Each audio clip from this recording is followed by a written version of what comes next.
Welcome back, everybody. This is episode 5 of my monthly look at Clockwork Empires. So we're currently playing alpha, version alpha 49A. We're just going to pick up right where we left off. It should be noted that what is going on here? Okay, so I can see we had a minor skirmish on the edges of town with a giant beetle who kindly left us several buckets of lacquer. The reason this guy's gun is glowing red is that oftentimes... First of all, let me remedy that. There we go. Oftentimes things dropped outside of town limits are marked as, or they're marked as forbidden, which means they get that bright red outline so that your colonists don't try to wander all over the face of creation, picking up, trying to grab assets from the edges of the map and probably dying en route. The corn crop appears to be doing quite well. Again, the one thing we desperately needed in this colony was more pistols, which actually that seems to have remedied itself with, I mean, we've got a blunderbuss now, which we did not make. We recovered from the body of a bandit. So the colony has at least 2 guns, and soon the metalsmith, the metal works, will be able to make us guns, and then everything will be fine. Yeah, everything looks fine. The graveyard is overlapping the lacquer plantation. I'm sure the colonists will understand. Let's tidy up the graveyard a little bit though. Okay. Overseer incoming. Let's see who's on strike. That's always a pleasant surprise. Nobody's on strike. That is a pleasant surprise. How are we doing for food? I've got various stews. We've got sausages for the la-di-da overseers, in addition to lots of other meat. Okay, things are looking good. I think we can... Actually, I'm going to take a look at work crews and see how busy everyone is. Only about half my crews are occupied. And if I look at the job list, I'd say the job list is pretty short. So I don't have that sort of excessive number of jobs logjam. So, what am I going to build next? I think we're in a good position to expand the town a little bit. Chemical works will enable me to build lacquer planks, with which I can then construct the laboratory and the chapel, both of which have their merits. Or I can construct one of many offices. The Foreign Office to improve diplomatic relations. The public house, I don't actually have any booze production, so that would probably not be worth my time at the moment. The trade office, whatever I build, I need more interior floor space to put beds. So I'm going to build chemical works, I think, which will unlock lacquer planks, and then I can use those to build other stuff. Also, there's a giant beetle. What if I... Some of the big chemical works. Yep, there are my colonists trying to shoo a beetle again. Beetle is paying them no heed. I'd really like my colonists, my soldiers, to take care of this guy. It is getting to night, which means it's everybody's off duty now. There's a tasty bunch of berries. I'll forage those. So if we look at these, this entire cluster used to be berries. See where we have actual berry bushes, lingonberries, and just these leafy green shrubs. This is what happens when a berry bush is... What's going on? What? Where did you come from? Stop trying to steal my dodos. Call this the Battle of the Cornfield. I think we're winning. I can't tell. There's too much corn. I think we won. Okay, so back to the lingonberries. Oh, someone is happy with my progress. Hydunia. Thank you, Hydunia. She's written me another favorable report. And I've gained 5 standing with all civilized factions. So as I was saying, when you forage a thing too often, it will eventually become depleted and exhausted and will no longer produce a thing. So these featureless bushes used to be lingonberry bushes until I basically they'll no longer produce berries. So I believe, again, there's a 40% chance with each forage that a resource will become exhausted. And this is what happens, basically. I'm in the process of exhausting this berry patch. Also, beetles are eating my crops. You know why that is? I think... Oh, there's corn in the way. I think that bandit corpse might actually still be in the cornfield somewhere. Oh no, I guess he got buried. Right, so this is where the chemical works is being built.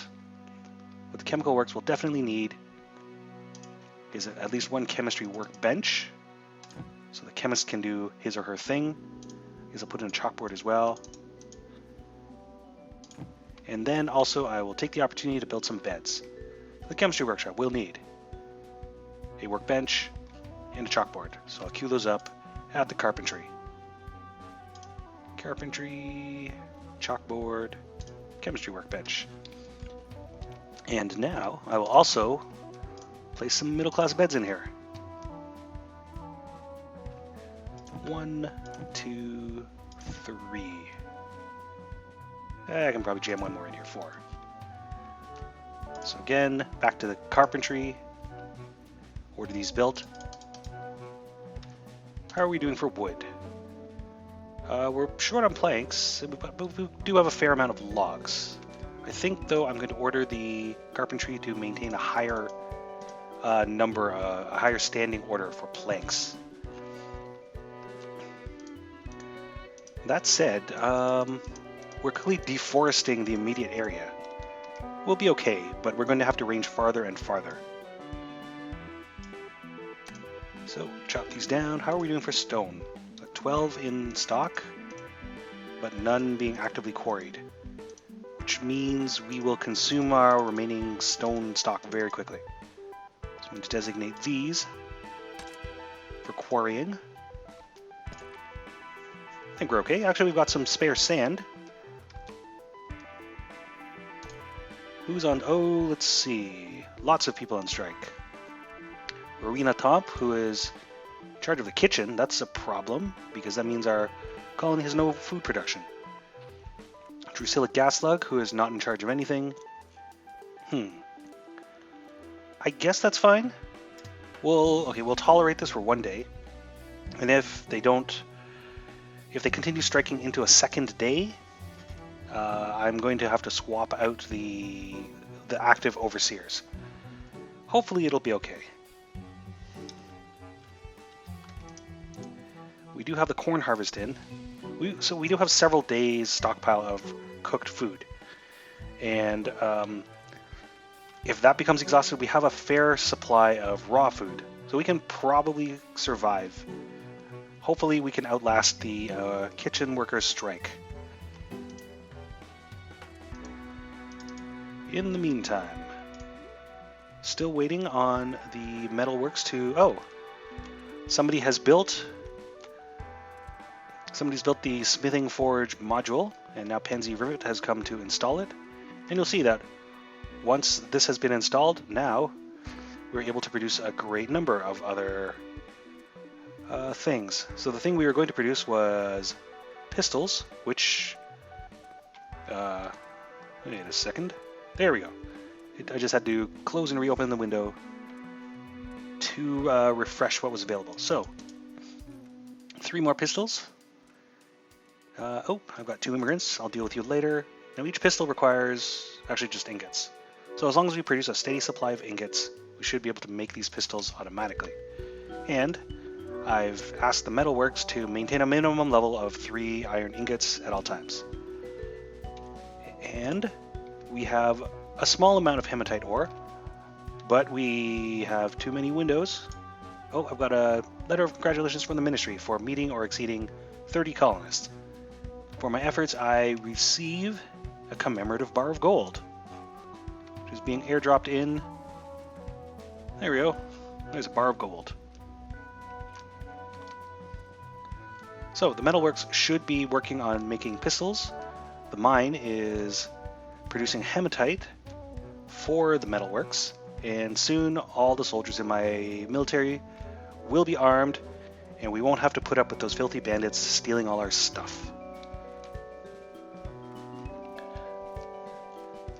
I'm going to take this opportunity to put some windows. I know this looks more like a bunkhouse than the chemical works. Oh, there goes the autosave. I'm just taking the opportunity to put beds in at the same time as I install workshops. It saves me having to build a dedicated building just for beds, and at the same time I, enable the chemistry works or the chemical works functionality. Let's just throw in a whole whack of windows here. That should do me. How are the construct? I may as well put more windows on this barracks here. Right now it's typical, so it's not influencing the mood of the people who use it either positively or negatively. But since I've got the resources, I may as well jam on more windows so that I guarantee a positive experience. And I'll have fewer striking workers. You can see the entire colony is in a foul, foul mood. Oh, look at that. Even more striking workers. Just when we had the gun situation under control. So now my cooking crew is on strike, my military crew is on strike, and Drusilla Gaslock, who is not in charge of anything, also on strike. Let's see. Well, Brian Griff's mood is more happy than angry. His primary complaint is still that he is very tired. I suspect the same will be true of Rowena, yes.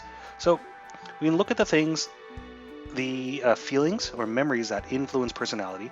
We can see that some of them are in regular text and some of them are faded.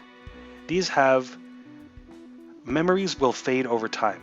So when they're fresh, they will be easy to read like this.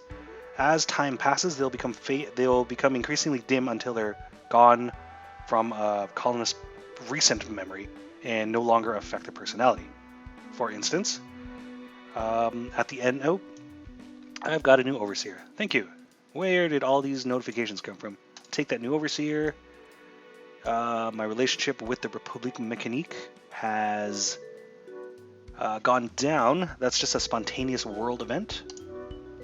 So soon, possibly in the next day, the memory that caused Rowena the most anger will disappear entirely from her recent memory, which should significantly reduce her anger, which hopefully will keep her from striking. And hopefully she was quick enough to grab a bed this night, although chances are slim. So she's probably not going to get a good night's sleep, and not sleeping will still probably make her angry. I am working on the bed situation. I guess that's our current biggest problem. Alright, the chemical works needs 5 brick and 9 planks, most of which we have in stock, and we can easily produce enough planks. I think I better produce I may as well just produce an actual building just dedicated to beds. They're cheap. The advantage of the houses is that they're cheap to build compared to other workshops, but of course they don't do anything but hold beds, which literally any other building can also do. Bran Griff could not find the barber. Well, let's see. I guess a lower class. I may as well build a barracks now that I think about it. But I need a little bit more flat land. Probably not. I can just build it right here.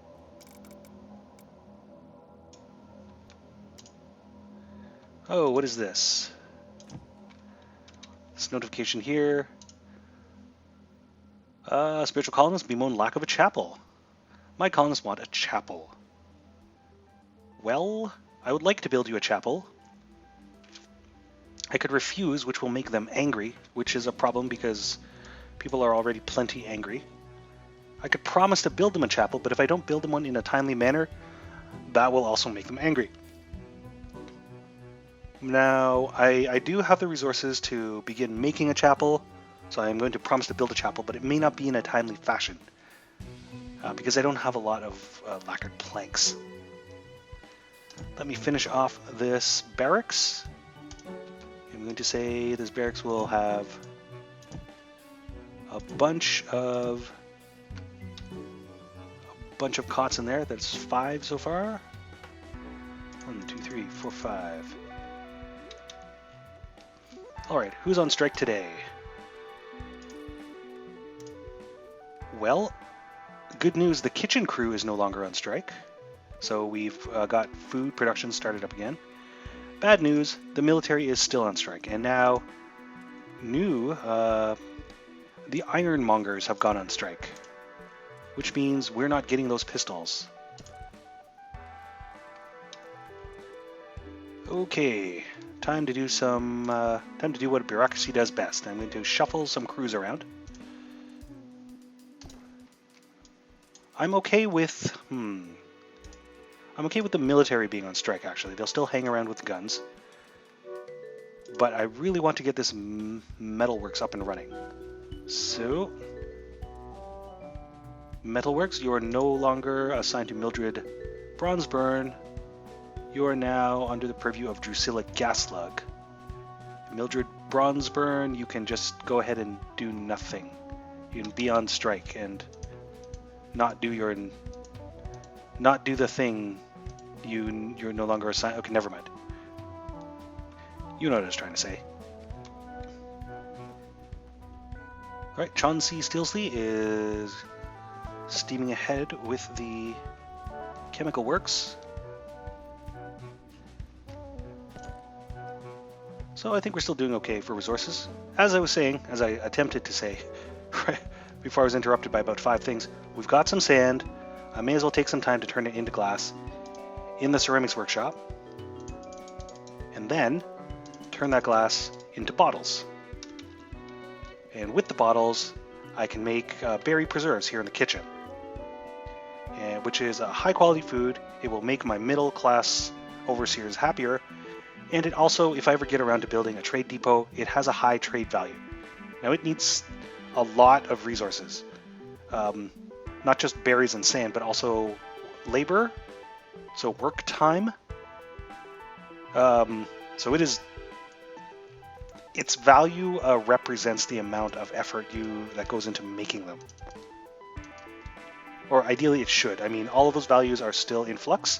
They're being balanced. Now, I don't know what the significance of the depth indicator on a mine shaft is. I mean, clearly the longer a mine exists, the deeper the workers have to go. I don't know what that represents in terms of game mechanics. Maybe the deeper a mine goes, the longer it takes for a given worker to produce something out of a mine. I thought that would make sense, right?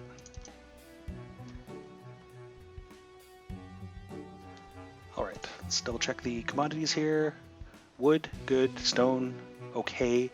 Food, getting a little bit thin. We still have a ton of corn, so I guess that's fine.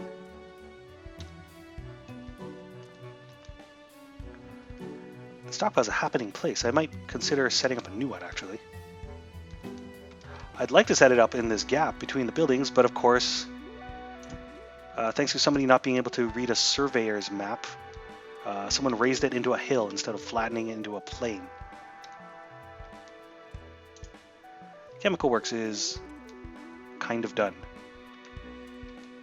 Which means, actually, I should assign a crew there. Who would be good at, let's take a look. Nelly Cog. Oh, you have a lot of attributes. Not bad, not bad. Pansy Rivet. You're already assigned. You're my miner. Robert Steele Pendle. Chauncey. None of you are particularly bad or good, so I will just take the first name on the list. Chauncey Steelsley. You are now the town chemist. When you are not busy doing chemical things, you are also, you have my permission to do things like hollowing. Alright, when the Chemical Works receives its chemistry workbench, which, let me double check here, is under construction at the carpentry, yes it is, it will be able to produce a number of things. So I open up the commodities list here. See this yellow rock? Sulfur? Sulfur is used in many of the things the Chemical Works produces, like sulfur or fertilizer or sulfur tonic, and I believe barrels of gunpowder. These are the lacquered planks, which require a bucket of lacquer and 1 plank. And I'm actually going to need to get started making those immediately so that I can make that chapel I promised my colonists. A bandit raid protest? Okay, Rowena Tomp. Yes, my head cook. She is protesting my habit of allowing bandits to plunder the goods. I agree. It is unacceptable. So, I can I can just ignore Rowena. I can become hostile with the bandits to placate my colonists. Or I can just find the protesters. That will make them happy. No, I'm going to become hostile to the bandits. Hopefully that makes Rowena happier and keeps her from striking. But I think now we're in a position where we can defend ourselves.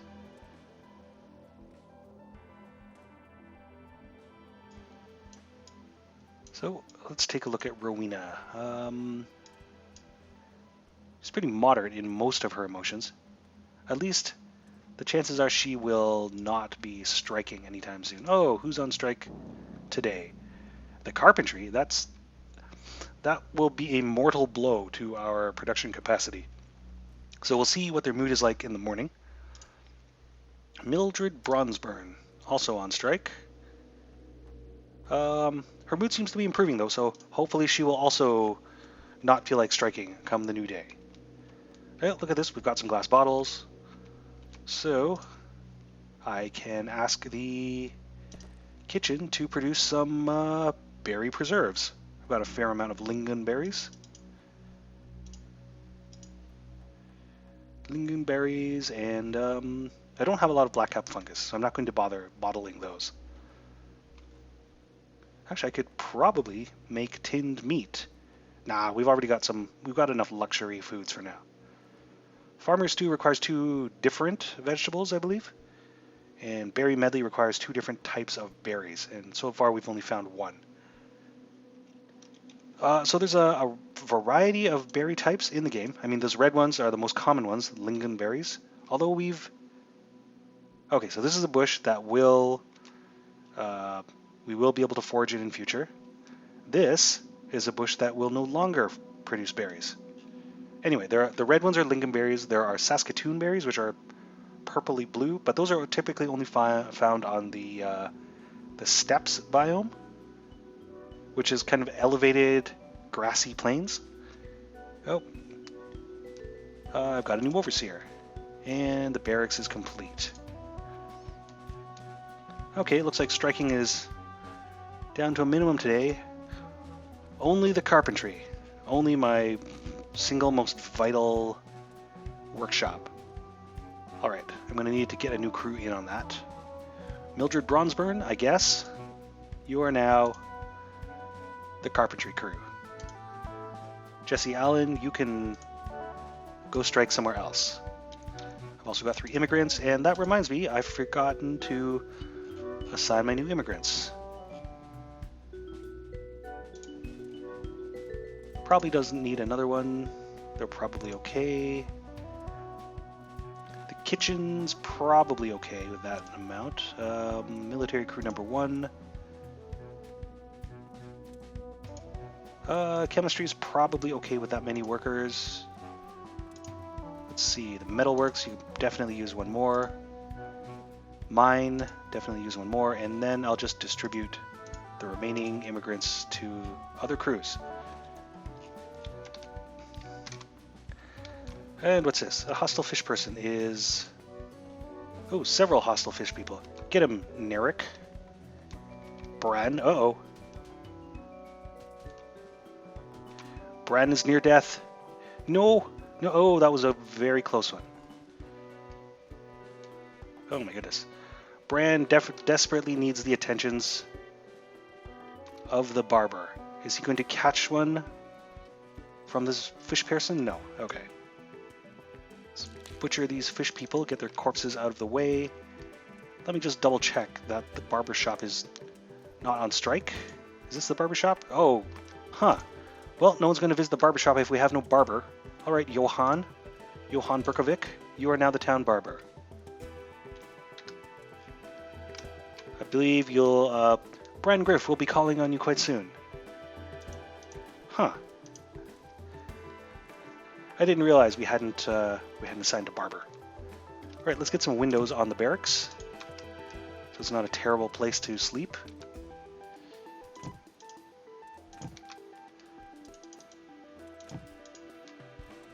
There we go. So I know sticking windows on the edges of buildings to make them nice is super boring, and there is in fact a wide variety of other decor.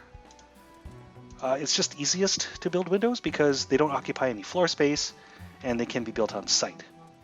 Clearly I could be building, some of these other fancy modules, like a cheap cabinet for instance. Oh, and there's some decor that's just purely decorative, like this dynamo.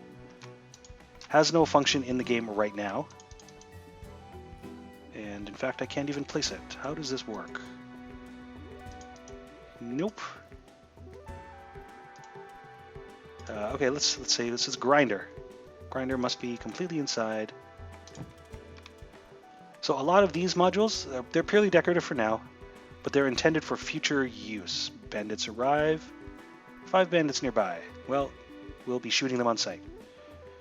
So the game has a whole layer, an unimplemented layer of dynamics, which is to say, you're going to need to be able to power the circular saw, for instance. And how is that powered? Probably through steam.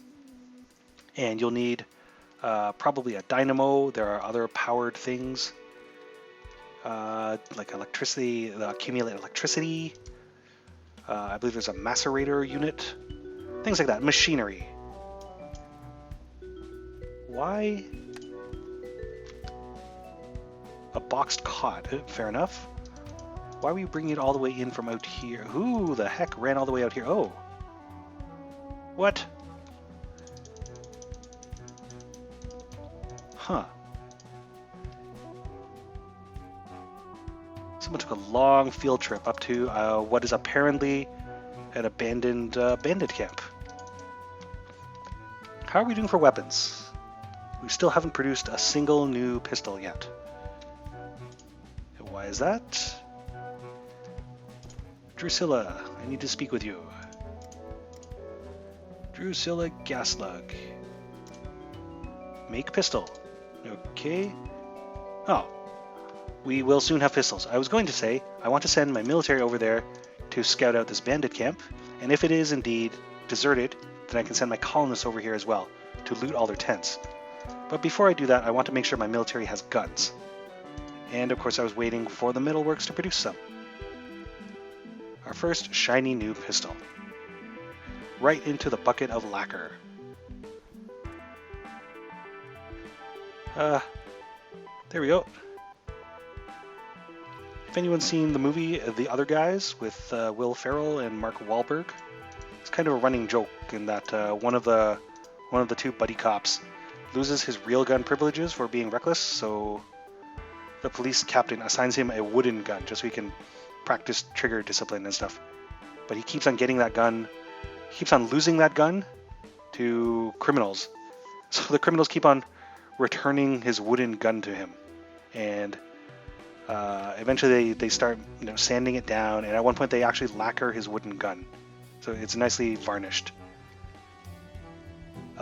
Yeah. Anyway, that's just what I thought of when our metalsmith dunked our newly constructed gun into a vat of lacquer.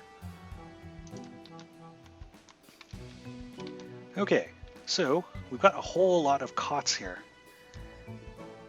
waiting to be placed. No, only one of them is a cot. Chemistry workbench, spice rack, chalkboard, barbershop pole.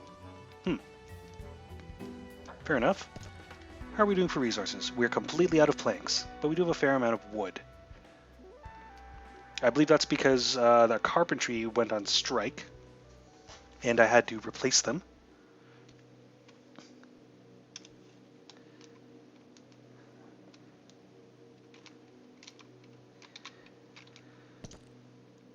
Well, all is well in the colony. I think we can defend ourselves now. We're in a pretty good place. Next thing I'm going to do is probably block up these little gaps between buildings, just so I can be a little bit safer and have a bit of a contiguous wall around the colony.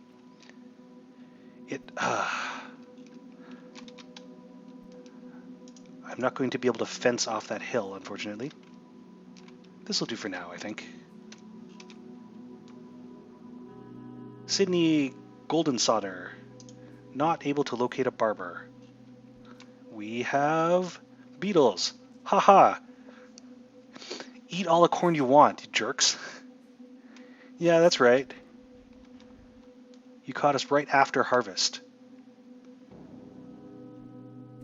This is great, actually. I'm going to get beetle meat and lacquer and not lose any corn.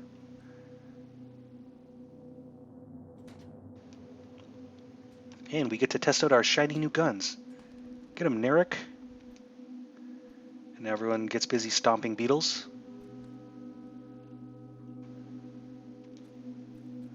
Colony 1, Beetles 0.